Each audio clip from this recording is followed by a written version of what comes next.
6 months had passed since the meeting with the Galactic Council. Commander Choi Jun-ho sat in his office deep underground on Earth, reading reports that made his blood run cold. His job was to gather information about what aliens were doing throughout the galaxy. What he had learned was not good news. "Sir, we have another incident," his assistant said as she brought him a new file. 3 more human cargo ships attacked near Jupiter. Choi Jun-ho opened the file and read quickly. Pirates had attacked the ships and taken everything valuable. But these were not ordinary pirates. The attacking ships had been identified as belonging to species that were part of the Galactic Council. He picked up his communication device. "Get me Admiral Kim Tae-ho." While he waited, Choi Jun-ho looked at the wall display in his office. It showed a map of human space with red dots marking every attack on human ships in the past 6 months. There were too many red dots. Admiral Kim Tae-ho's face appeared on the screen. "What do you have for me, Jun-ho?" "It is getting worse, sir. The attacks are not random. They are testing us." "How can you be sure?" Choi Jun-ho touched his datapad, and information appeared on both their screens. "Look at the pattern. First, they attacked empty cargo ships to see how fast we would respond. Then they attacked ships with small crews to see if we would fight back. Now they are attacking larger ships with more people." Kim Tae-ho studied the information. "What do you think comes next?" "I think they will attack a colony." 2 weeks later, Choi Jun-ho was proved right. Admiral Kim Tae-ho stood in the command center on Earth, watching news reports from Mars. The human mining colony there was burning. Alien ships had appeared without warning and dropped bombs on the settlement, claiming it was a training exercise that went wrong. "How many dead?" Kim Tae-ho asked. 47 people, replied the communication officer, including 12 children. Dr. Park So-jin entered the command center carrying a datapad. Her face was pale and angry. "I have been analyzing all the attacks. This was not an accident. The alien ships targeted the school and the hospital first." Kim Tae-ho felt something cold and hard form in his chest. "They killed children on purpose." "The Galactic Council claims it was a mistake," So-jin continued. "They say their targeting systems are not good enough to avoid hitting civilian areas. They offered to pay for damages." "How much?" Kim Tae-ho asked, though he already knew the answer would be insulting. 50,000 galactic credits. That is about what they pay for a small cargo container of rare minerals. Captain Lee Da-yun had been standing quietly in the corner.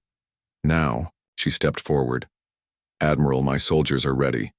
Give us the word and we will make them pay for what they did." Kim Tae-ho looked at her. Lee Da-yun was one of the best military officers Earth had ever produced. She could plan and execute attacks that would make the aliens sorry they had ever heard of humans. But he knew what would happen if they struck back now. "Not yet," he said. "If we attack them now, they will use it as an excuse to destroy Earth completely. We are not ready." The next month brought worse news. Commander Choi Jun-ho received reports that made him sick to his stomach. Aliens were taking humans prisoner during the attacks on ships and colonies. They claimed the humans were criminals, who needed to be studied and questioned. But the reports Choi Jun-ho received told a different story. He called an emergency meeting with Admiral Kim Tae-ho, Dr. Park So-jin, Captain Lee Da-yun, and Engineer Han Mi-rae. They met in a secure room where no alien technology could listen to their conversation.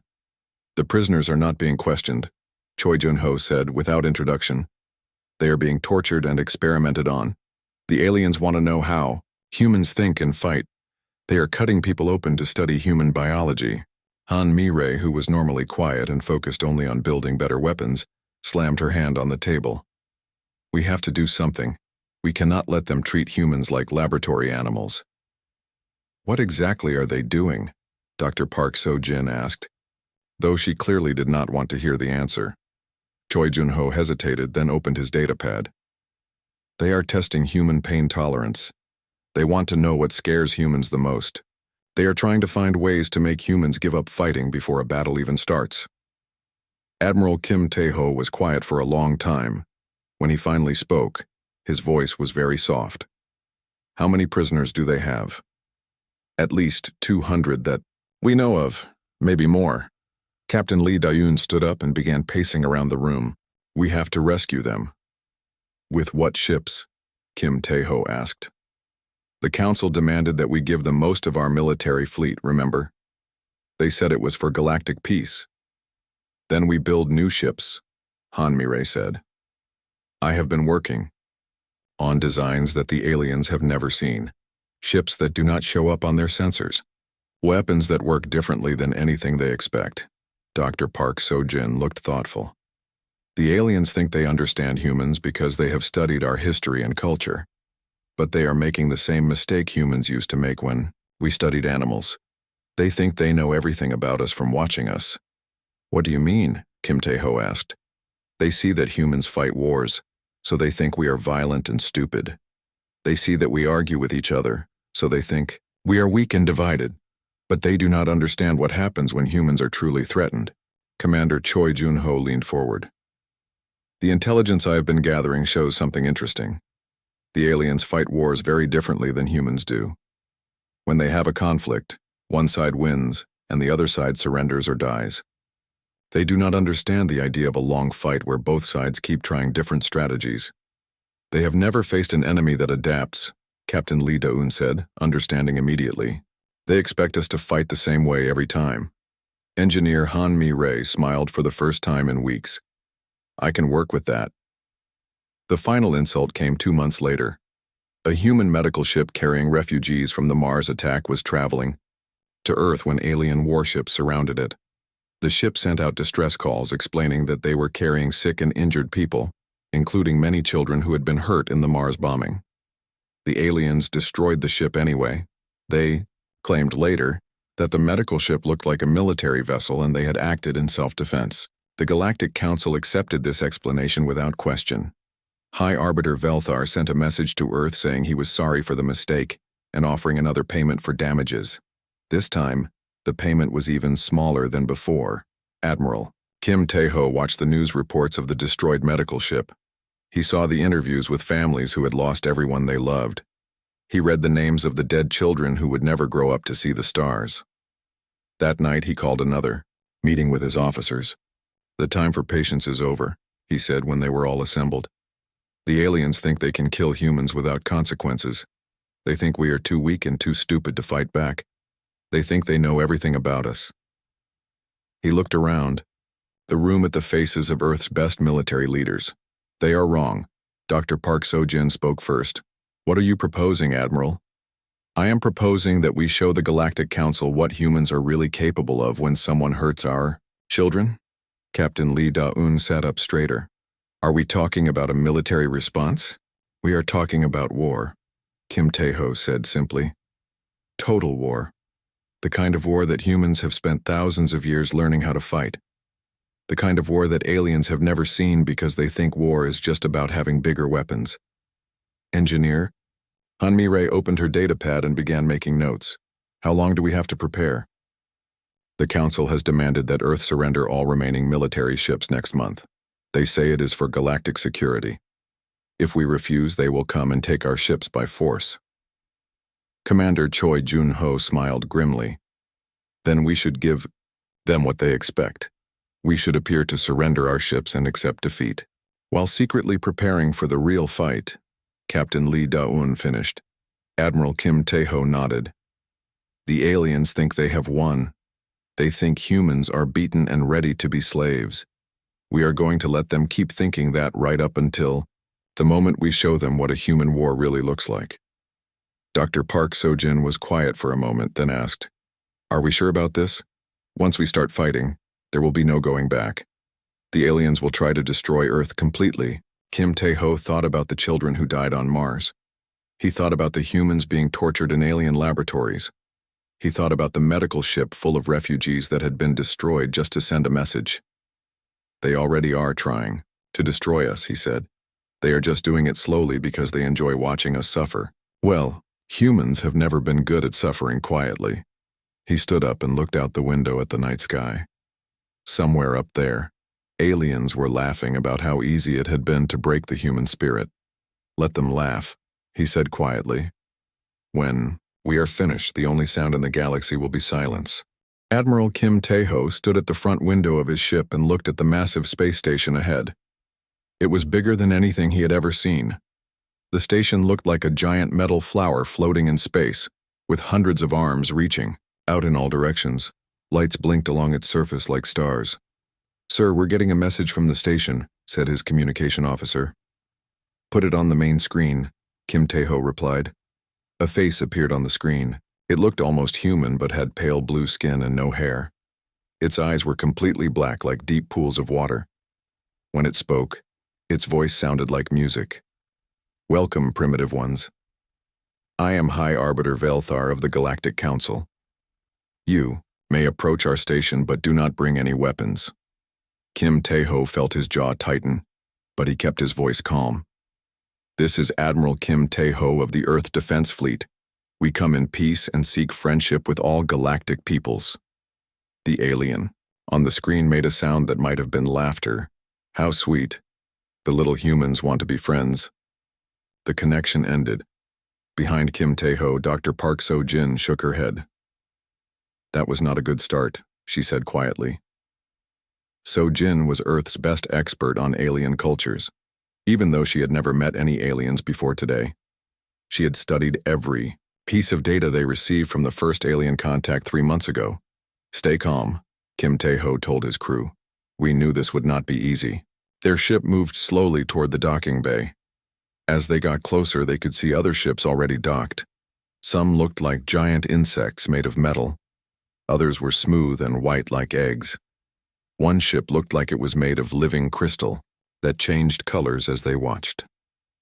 "How many different species do you think are here?" asked Captain Lee Da-eun, who commanded Earth's best soldiers. "The message we received mentioned over 400 different races in the Galactic Council," So-jin answered. "We are the newest and youngest. When their ship docked, they were met by a group of aliens. Most of them were tall and thin with gray skin. They wore long robes and carried strange devices that hummed with energy. "Follow us," one of them said in perfect English. "The council will see you now." They walked through long hallways filled with aliens of every shape and size Kim Tae-ho could imagine. Some walked on 2 legs like humans. Others slithered along the floor. A few floated in the air without touching anything. Many of them stopped to stare at the humans as they passed. "Look at them," one alien whispered loudly enough for the humans to hear. "They still have hair growing from their heads. How primitive." "I heard they still use projectile weapons," another one said. "Like throwing rocks." Kim Tae-ho kept walking, but he noticed how Captain Lee Da-eun's hand moved closer to where her weapon would normally be. Of course, they had left all their weapons on the ship as requested. The council chamber was enormous. It was shaped like a bowl, with seats rising up in circles. Hundreds of different aliens sat in those seats, all looking down at the small group of humans in the center. The air buzzed with voices speaking in languages Kim Tae-ho could not understand. High Arbiter Velthar sat on the highest seat. His chair looked like it was made of liquid light that moved and flowed around him. When he stood up, all the other voices stopped. "So," he said, his musical voice carrying easily through the chamber. "These are the famous humans, the species that learned to travel between stars only 50 years ago." Laughter echoed through the chamber. It sounded like rain falling on different types of metal. Kim Tae-ho stepped forward. "We are honored to meet the Galactic Council. Earth hopes to join the community of space-traveling peoples and contribute to galactic peace and progress." "Peace?" Velthar tilted his head. "But humans are known for war, are they not? Our scouts tell us your planet has seen thousands of wars. You fight each other constantly." "We have learned from our mistakes," Dr. Park So-jin said, stepping up beside Kim. "Tae-ho, humans now work together. We have not had a major war in over 30 years. A large alien with green scales and yellow eyes stood up. "I am General Krextar of the Dominion Forces. Tell me, humans, what weapons do you bring to defend the galaxy?" Captain Lee Da-eun answered this time. "We have developed advanced missile systems, particle beam weapons, and fusion-powered ships." The laughter was louder this time. General Krextar made a hissing sound. "Missiles?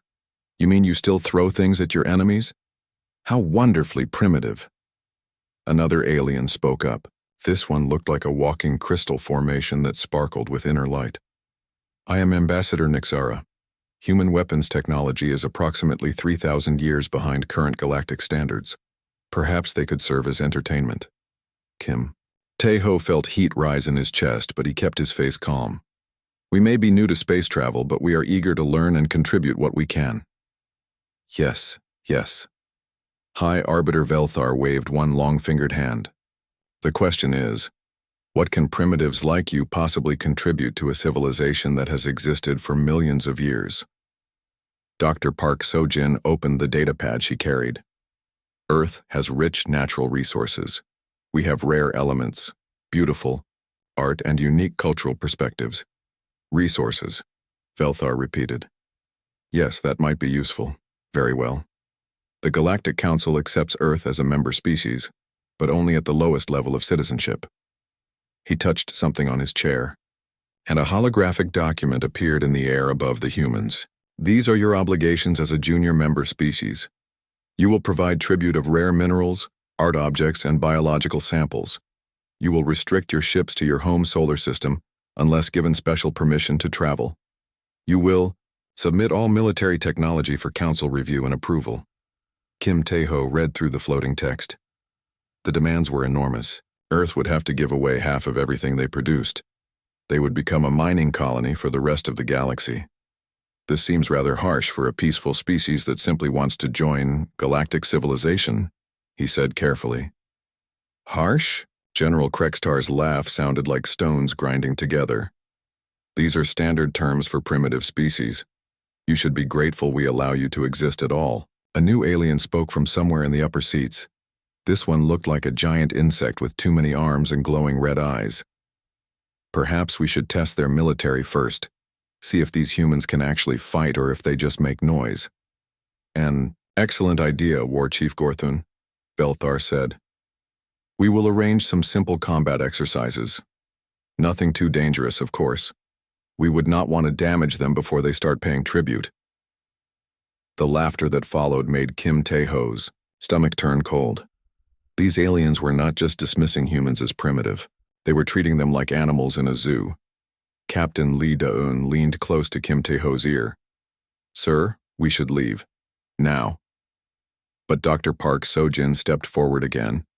We accept the terms for now, but we request time to discuss them with our government on Earth. Of course, Velthar said with a smile that showed too many sharp teeth. Take all the time you need. Just remember that the tribute payments begin in 6 months, whether you have finished discussing or not. As they were escorted back to their ship, Kim Tae-ho heard aliens talking about humans in voices they made no effort to hide. Did you see how small they are? I heard they still eat dead animals. Primitive savages. They will be extinct within 100 years. Good entertainment value, though. Back on their ship, Kim Tae-ho stood again at the front window, looking out at the massive station. Behind him, his officers were quiet. They all understood what had just happened. Earth had not gained allies today. They had been marked as victims. Admiral, Captain Lee Da-eun said finally, "What are your orders?" Kim Tae-ho watched as alien ships moved around the station like metal fish in a vast ocean. Some of them were longer than Earth's largest cities. Their weapons could probably destroy planets. We go home, he said quietly. We tell our government exactly what happened here. And then we prepare. Prepare for what, sir? Asked Dr. Park Sojin. Kim Tae-ho turned away from the window. His face was calm, but his eyes were cold as winter. For war. Engineer Han Mi-rae stood in the hidden facility buried 3 kilometers under the surface of Earth. Around her, thousands of workers built weapons and ships that no alien had ever seen. The facility was so deep and so well hidden that alien sensors could not detect it. To the rest of the galaxy, it looked like humans had given up and accepted their fate as servants. How many ships do we have ready? Admiral Kim Tae-ho asked as he joined her at the observation deck. 200 combat vessels, all equipped with technology the aliens do not know we possess, Mi-rae answered.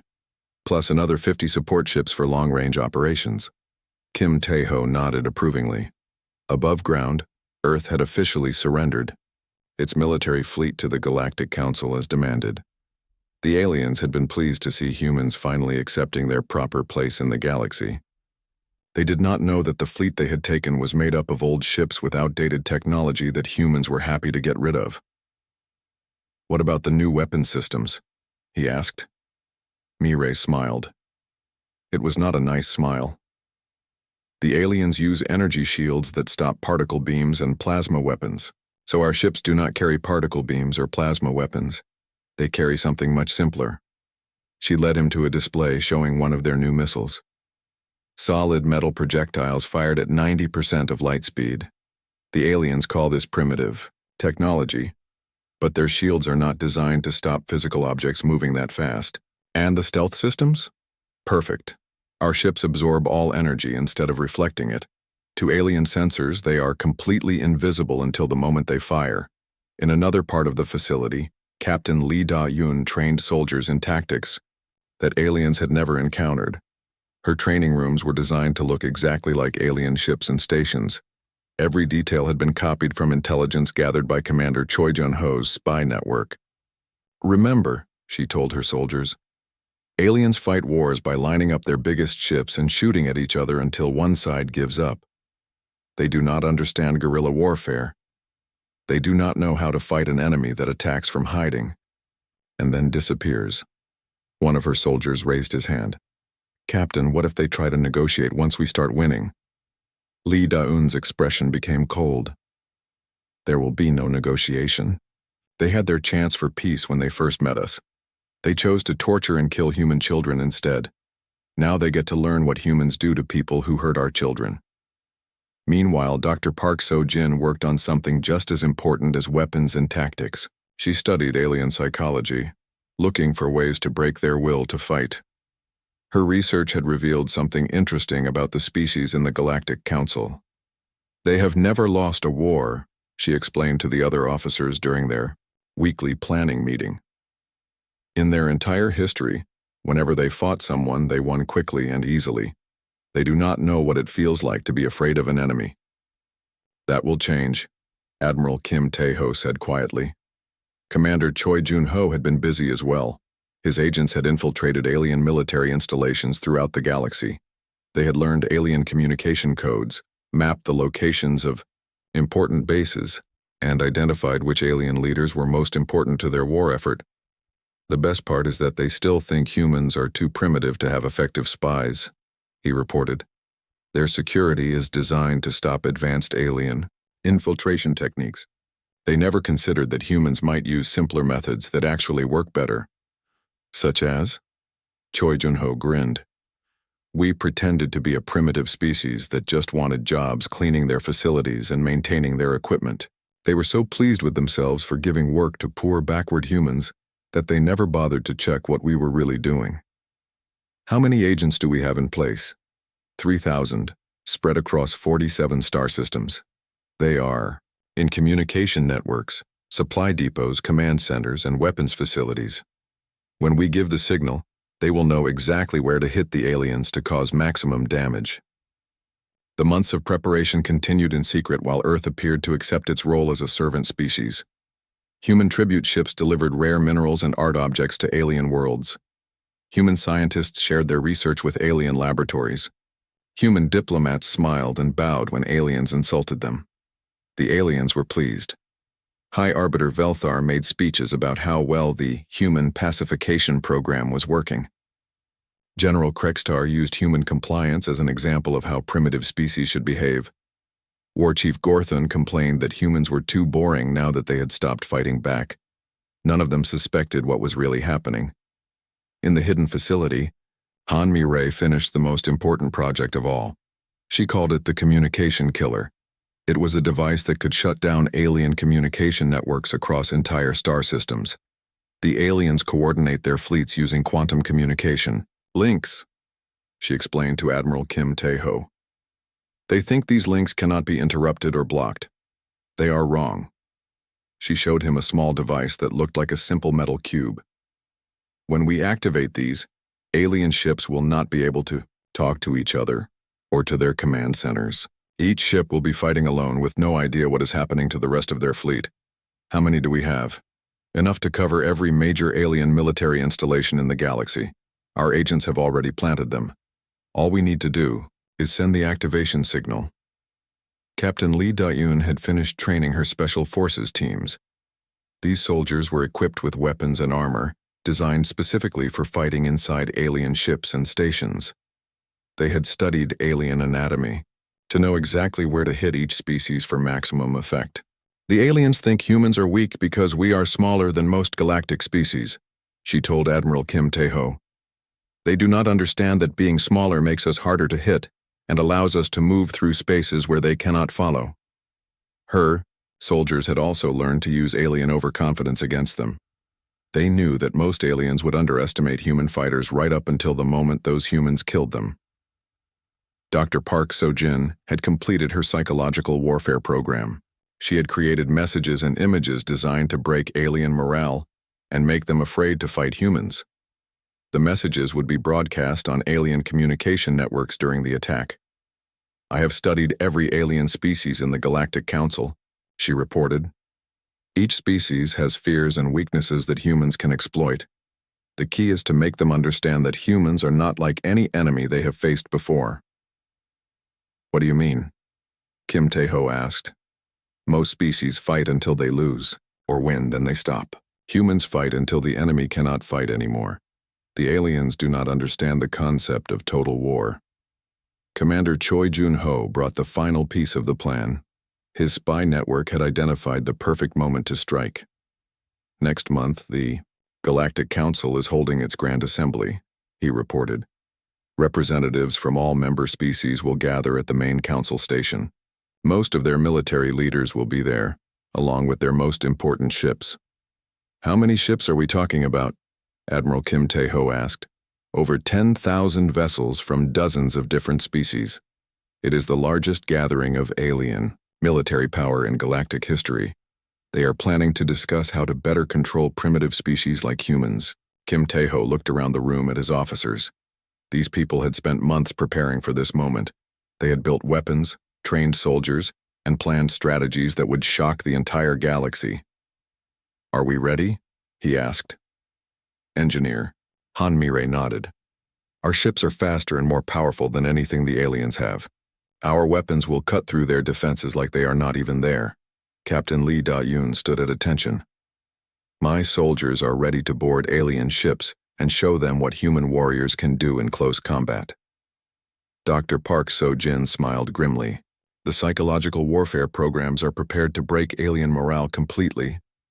Commander Choi Jun-ho activated his data pad. Our agents are in position throughout the galaxy. They are waiting for the signal to begin sabotage operations.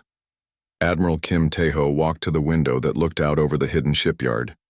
200 human warships waited in the darkness, invisible to alien sensors, ready to bring death to anyone who had dared to hurt humanity. The aliens think they have tamed us, he said quietly. They think humans are a broken species that will serve them forever. They think they understand war because they have bigger ships and more advanced technology. He turned back to his officers. Tomorrow we show them that war is not about technology. War is not about having the biggest weapons or the strongest shields. War is about having the will to do whatever it takes to protect your people. Outside, the night sky was full of stars. Somewhere among those stars, aliens were planning new ways to humiliate and abuse humanity. They were laughing about how easy it had been to make humans surrender. Let them laugh, Kim Tae-ho said. In 48 hours, the only sound in the galaxy will be silence. The preparation was complete. The trap was set. All that remained was to spring it. The attack began at exactly 800 Galactic Standard Time. Across 47 star systems, Commander Choi Jun-ho's agents activated the communication killer devices that engineer Han Mi-rae had built. In less than 3 seconds, every alien military communication network in the galaxy went dead. On the bridge of his flagship, Admiral Kim Tae-ho watched as his ships appeared from nowhere around the main Galactic Council station. The aliens had been expecting another day of boring meetings about how to better control primitive species. Instead, they got their first taste of human warfare. All ships, you are free to engage, Kim Tae-ho said into his communicator. The human fleet opened fire at the same moment, 200 invisible ships suddenly became visible as they launched their weapons. But these were not the energy beams and plasma bolts that aliens expected. These were solid metal projectiles moving at incredible speed. The alien ships had shields designed to stop energy weapons. The shields did nothing to stop chunks of metal moving at 90% of light speed. Human projectiles punched through alien defenses like they were made of paper. In the first 30 seconds of combat, over 300 alien ships were destroyed or disabled. The aliens tried to return fire, but they could not target enemies they could not see. Human ships fired their weapons, then disappeared again before the aliens could shoot back. General Krextar stood on the bridge of his flagship, watching his fleet die around him. His communication systems were not working. His sensors could not find the human ships. His weapons could not hit targets that vanished after every attack. "How many ships are we facing?" he demanded of his officers. "We do not know, sir. Our sensors show no enemy vessels, but our ships keep exploding. That is impossible. Human technology is primitive. They should not be able to hide from our sensors." Another explosion lit up the space around them as a nearby ship was torn apart by human weapons. On Earth, Dr. Park So-jin activated the psychological warfare program. Messages began broadcasting on every alien communication channel that was still working. The messages were simple and direct. "This is humanity. You have tortured our people. You have killed our children. You have treated us like animals. Now, you will learn what happens when you hurt a human child." The messages were accompanied by images of human soldiers moving through alien ships like death itself. The images showed aliens running in terror from humans who fought with mathematical precision and unlimited determination. Captain Lee Da-eun led the boarding operations personally. Her soldiers used teleportation technology to appear directly inside alien ships. The aliens had never seen anything like it. One moment their ships were secure, and the next moment humans were inside, moving through corridors like deadly shadows. The aliens tried to fight back, but they had never faced an enemy like this. Human soldiers were smaller and faster than most alien species. They moved through ventilation shafts and maintenance tunnels that aliens could not fit into. They struck from directions that aliens did not expect, then disappeared before help could arrive. "Target their command centers first," Lee Da-eun ordered her teams. "When the officers are dead, the rest will panic." Her soldiers followed orders with perfect efficiency. They had trained for this moment for months. They knew the layout of every type of alien ship. They knew the anatomy of every alien species. They knew exactly where to strike to cause maximum fear and confusion. War Chief Gorthan tried to organize a counterattack from his command ship, but human soldiers appeared on his bridge without warning. The insectoid warrior was famous throughout the galaxy for his skill in combat, but the humans moved too fast for him to follow. His bodyguards were dead before they could draw their weapons. He was dead 3 seconds later. The human psychological warfare program was working better than Dr. Park So-jin had hoped. Across the galaxy, alien military commanders were receiving reports that made no sense. Ships were disappearing without sending distress calls. Bases were going silent without explanation. Soldiers were finding their officers dead with no sign of how the killers had entered or left. "Sir, we are receiving surrender requests from over 50 alien commanders," reported the communication officer on Kim Tae-ho's flagship. "Ignore them," Kim Tae-ho replied. "We are not here to accept surrenders, we are here to teach a lesson." The lesson was being learned quickly.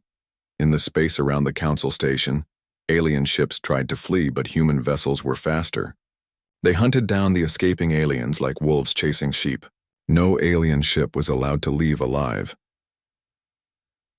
High Arbiter Velthar stood in the council chamber, watching through the windows as his mighty fleet was systematically destroyed. The chamber was full of alien representatives screaming in languages he could not understand. Some of them were trying to hide under their seats. "This is impossible," he said to himself. "Humans are primitive. They have no advanced technology. They should not be able to do this." A human soldier appeared behind him as if materializing from thin air. Velthar turned around slowly, his black eyes wide with shock. The human was smaller than him, but something in the soldier's eyes made Velthar's blood turn cold. "You wanted to study human psychology," Captain Lee Da-eun said quietly. "Here's your lesson. Humans do not fight for conquest or glory.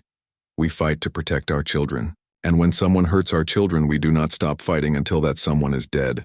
She raised her weapon. This is for the medical ship you destroyed. The shot echoed through the chamber, and High Arbiter Velthar fell to the floor. Around the chamber, other human soldiers appeared as if from nowhere, bringing death to alien leaders who had thought themselves safe behind walls of metal and energy shields. In space, the battle was already over. The great alien fleet that had gathered to discuss controlling primitive species was now nothing but debris floating in the darkness. Human ships moved through the wreckage, making sure no alien had survived to tell what they had seen. Admiral Kim Tae-ho opened a communication channel to all remaining alien forces in the galaxy. His message was broadcast on every frequency, in every alien language. This is Admiral Kim Tae-ho of the Earth Defense Fleet. Your leaders are dead. Your fleets are destroyed. Your military bases throughout the galaxy are under human control. This is what happens when you torture human prisoners and kill human children. He paused, looking out at the debris that had once been the most powerful military force in galactic history. You thought humans were primitive because we use simple weapons. You thought we were weak because we are smaller than you. You thought you could treat us like animals because we seemed helpless. You were wrong about everything. Engineer Han Mi-rae reported that human forces had taken control of alien military installations in 39 star systems. Commander Choi Jun-ho's agents had completed their sabotage missions with perfect success. Every major alien weapons facility, communication center, and supply depot was now under human control or completely destroyed. Dr. Park So-jin monitored alien communication networks that were still functioning. The psychological impact of the attack was exactly what she had hoped for. They are terrified, she reported to Admiral Kim Tae-ho. Alien soldiers are abandoning their posts. Commanders are going into hiding. Some species are trying to surrender to local human representatives, but we do not have any human representatives in their territories. What about civilian populations? Kim Tae-ho asked. Most alien civilians do not know what happened yet. Their governments are trying to keep the military defeat secret. But word is spreading. The aliens are starting to understand that humans are not what they seem to be. Captain Lee Da-yoon returned to the flagship after completing her boarding operations. Her soldiers had swept through the council station like a deadly wind, eliminating every alien military officer and government leader they could find. The station itself was now under human control. Casualties? Kim Tae-ho asked. 17 humans wounded, none killed, she reported. Alien casualties are approximately 40,000 dead, including all senior military commanders and government leaders who were present at the council station. Kim Tae-ho nodded. The numbers were exactly what he had expected. Humans had spent months preparing for this attack. They had planned every detail, anticipated every possible alien response, and trained for every contingency. The aliens had done nothing but laugh and make plans for new ways to humiliate humanity. Now the laughter had stopped. Sir, we are receiving communication requests from alien governments throughout the galaxy, the communication officer reported. They want to negotiate. Kim Tae-ho looked out at the space around the council station.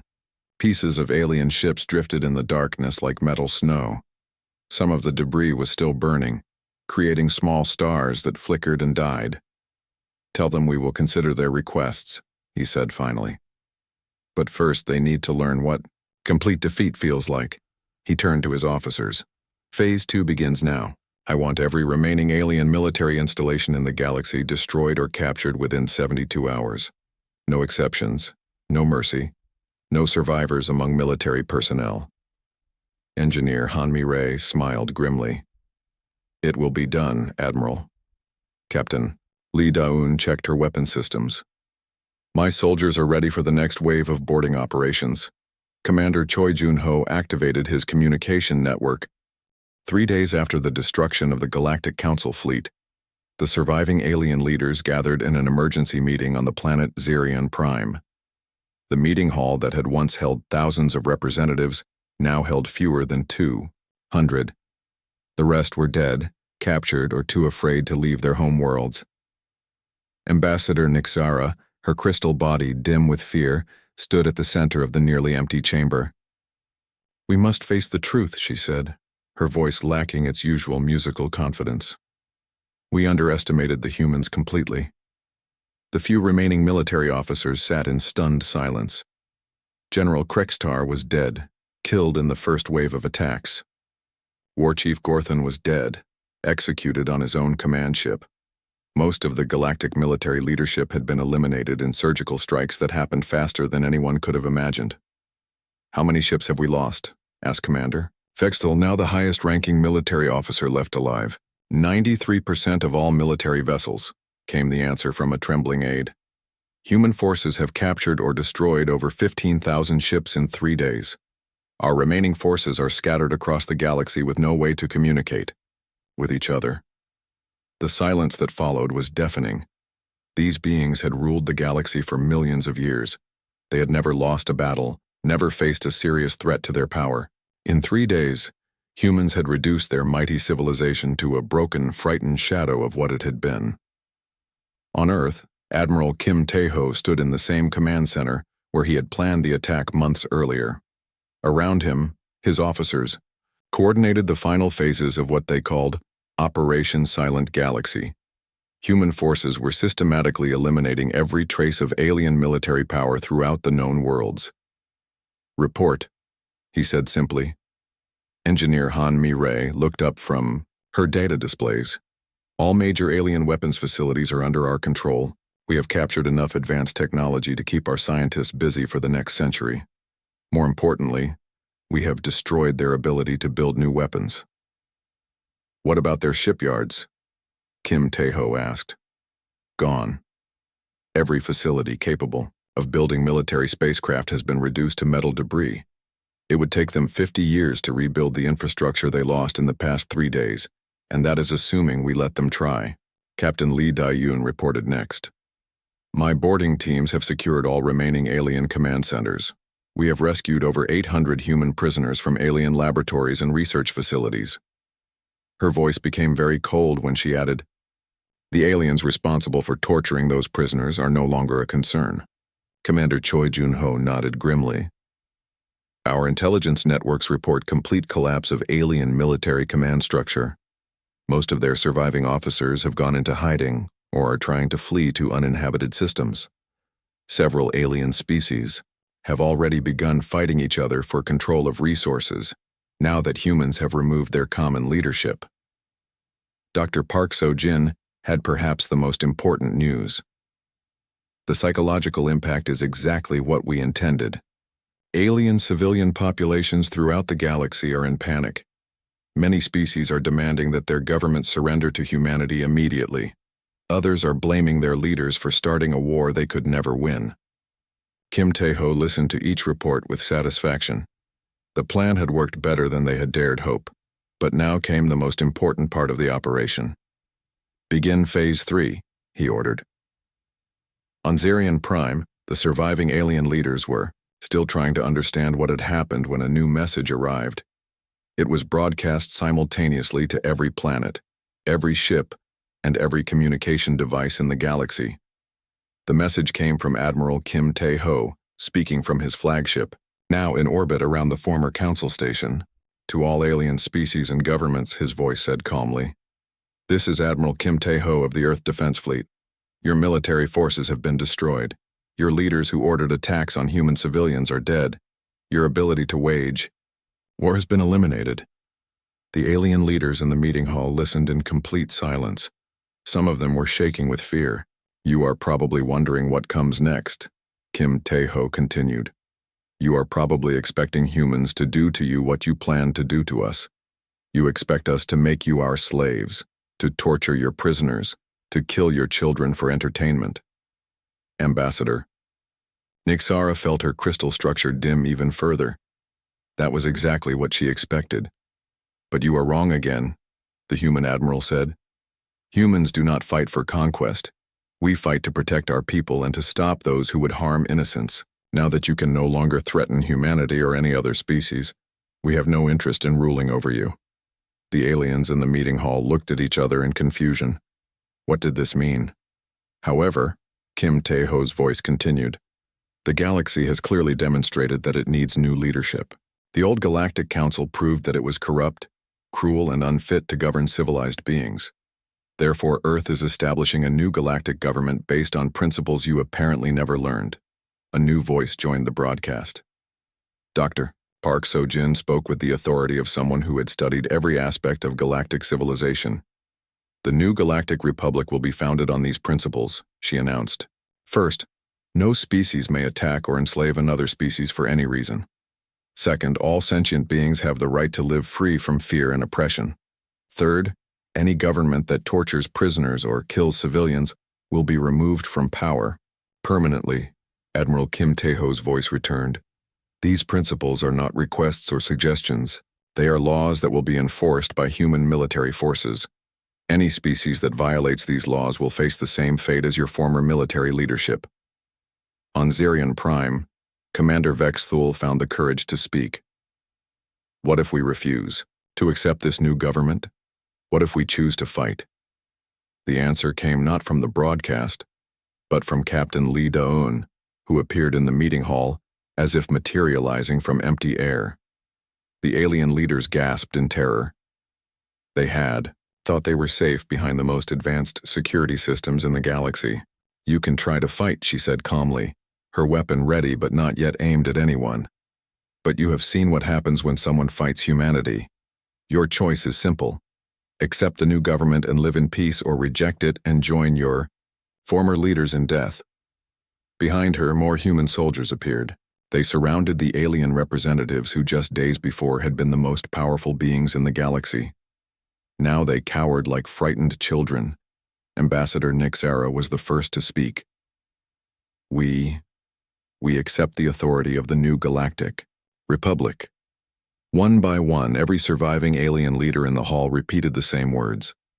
They had no choice. Their armies were gone, their weapons destroyed, their leaders dead. Humanity had proven beyond any doubt that resistance was not just futile, but fatal. Back on his flagship, Admiral Kim Tae-ho received confirmation that alien governments throughout the galaxy were surrendering. Species that had never known defeat were accepting human authority without firing a single shot in resistance. Engineer Han Mi-rae approached him with a final report. Admiral, our ships have completed the sweep of all inhabited systems. There are no remaining alien military forces capable of threatening anyone. The galaxy is secure. Casualties? He asked, as he had after every operation. Total human military casualties for the entire campaign. 23 wounded, 0 killed. Alien military casualties. Approximately 200,000 dead, including all senior officers and government officials who participated in attacks on human civilians. Kim Tae-ho nodded. The numbers told the story clearly. This had not been a war between equals. This had been a lesson taught by a superior force to beings who had forgotten the difference between civilization and barbarism. Commander Choi Jun-ho brought news from Earth. Sir, the rescued human prisoners are recovering well. Our medical teams report that most will make full recoveries, both physical and psychological. The evidence we gathered from alien research facilities has been forwarded to the War Crimes Tribunal. What about the tribunal? Kim Tae-ho asked. Dr. Park So-jin answered this question. The new Galactic Republic has established courts to try alien officials responsible for crimes against humanity. The trials will be fair and public, unlike the secret torture chambers they operated. Those found guilty will be executed or imprisoned, depending on the severity of their crimes. Captain Lee Da-eun returned to the flagship with a final group of human prisoners who had been held in the deepest alien research facilities. That is everyone, sir. Every human who was captured by alien forces has been recovered alive. Kim Tae-ho felt something ease in his chest. The mission was complete. Humanity was safe. The aliens who had tortured and killed human children would face justice. The galaxy would learn to live in peace under new leadership that understood the difference between strength and cruelty. He opened a final communication channel to all human forces throughout the galaxy. This is Admiral Kim Tae-ho to all Earth Defense Fleet personnel. Mission accomplished. The threat to humanity has been eliminated permanently. The galaxy is now under New Republic authority, and all human civilians are safe. He paused, looking out at the stars that had once seemed so dangerous and hostile.